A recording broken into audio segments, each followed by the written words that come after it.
नमस्कार दोस्तों, आज की कहानी का शीर्षक है मेहमान बनकर आएंगे। कलेक्टर के पद से सेवानिवृत्त होने के बाद वसुधा ने अपने पति से कहा, अशोक, हम दोनों सेवानिवृत्त हो चुके हैं, क्यों ना अब हम राहुल के साथ रहें। उन्हें सहारा मिल जाएगा और हमारे लिए भी कितना अच्छा होगा इकट्ठे होकर रहना। वसुधा, तुम्हारी बात सही है, किंतु उन्हें अकेले रहने की आदत हो चुकी है। बहुत सारे समझौते करने होंगे। क्या तुम और अलका कर पाओगे? कैसी बात कर रहे हो अशोक? हमारा एक ही तो बेटा है, एक ही परिवार है, सब ठीक होगा। तुम गलत सोच रहे हो।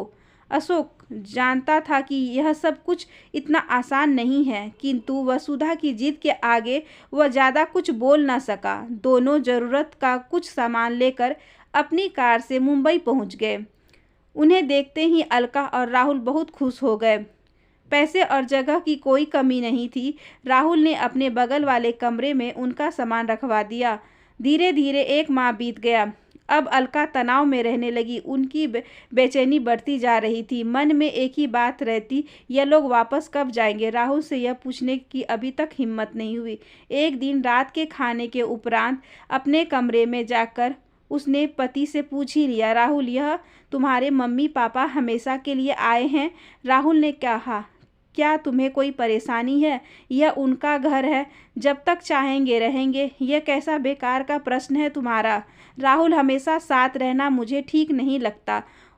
उनकी वजह से हमारी जीवन शैली कितनी बदल गई है।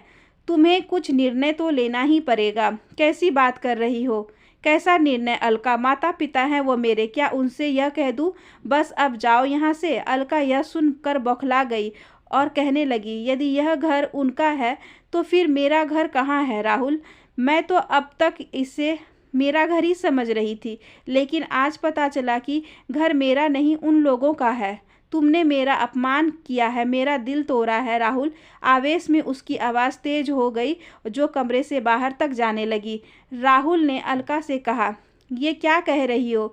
धीरे बात करो, पापा मम्मी सुन लेंगे। यह घर हम सबका है अलका। इतना कहकर राहुल ने लाइट बंद कर दी और नाराज़गी दिखाते हुए बिस्तर पर लेट गया। अलका भी उसके बगल में लेट गई और दोनों एक दूसरे की तरफ पीट करके सो गए। लेकिन अब तक अशोक और वसुधा सब कुछ सुन चुके थे। वे गुमसुम हो गए। उनकी सारी खुशियाँ एक ही पल में धराशायी हो गई। सुबह 7 बजे राहुल की नींद खुली। तब उसने अलका को आवाज़ लगाई, अलका जल्दी चाय दो, मीटिंग है, आज ऑफिस जल्दी जाना है। अलका ने पलटकर कोई जवाब नहीं दिया। राहुल ने उठकर देखा तो अलका पूरे घर में कहीं नहीं दिखाई दी। खाने की टेबल पर एक कागज रखा हुआ दिखाई दिया। राहुल ने उसे खोलकर देखा। उसमें लिखा था, राहुल, मैं अपने आत्मसम्मान के साथ समझौता नहीं कर सकती।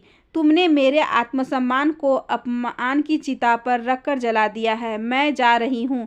तुम्हें निर्णय लेना ही होगा कि आखिर यह घर किसका है, मेरा या उनका। राहुल की आंखें भर आई। उसे उस पत्र में ऐसी जिद नज़र आ रही थी जिसे पूरा करना उसके लिए असंभव था। वह तुरंत ही अपने पापा मम्मी के कमरे में गया, किंतु वहां पहुंचकर वह भौचक्का रह गया, क्योंकि वहां उसके माता पिता भी नहीं थे। वहां एक पत्र रखा था जिस पर लिखा था, राहुल बेटा, यदि किसी एक के समझौता करने से किसी की जिद पूरी हो जाती है और परिवार बच जाता तो वो समझौता कर लेना चाहिए। बेटा, हम बिल्कुल भी नाराज़ नहीं हैं। हम बस इसलिए जा रहे हैं कि हमारी वजह से तुम्हारे परिवार में कोई विघ्न नहीं आए। तुम आज ही जाकर अलका को मान सम्मान के साथ वापस घर ले आना। यह घर केवल उसी का है। हम सब भी आएंगे, मेहमान बनकर ही आएंगे। अलका नादान है, उसे माफ़ कर देना। आशा करती हूँ कि आज की ये छोटी सी कहानी आपको अच्छी लगी होगी। अगर अच्छी लगी हो तो please like, share and subscribe करें। हमारे चैनल को ज़्यादा से ज़्यादा शेयर करें और बेल आइकन को ज़रूर प्रेस कर लें, ताकि अगली वीडियोज़ की नोटिफिकेशन आपके पास सबसे पहले पहुँचे। धन्यवाद।